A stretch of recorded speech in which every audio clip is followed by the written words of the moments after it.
Hola amigos del Excel, hoy os quiero mostrar unas funciones de tiempo. Hoy vamos a hablar de las funciones año, mes, día y hoy. Bien, hoy, como su nombre indica, nos devuelve la fecha actual. Año nos devuelve el año de una fecha. Mes nos devuelve el mes de una fecha.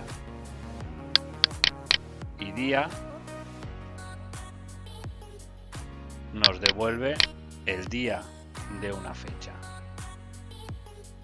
Bien, un ejemplo podría ser averiguar la edad sabiendo su fecha de nacimiento. En este caso, tendríamos que hacer igual el año, paréntesis, de hoy, abrimos y cerramos paréntesis, menos el año, paréntesis, de la fecha de nacimiento. Y con esto ya tendríamos la edad.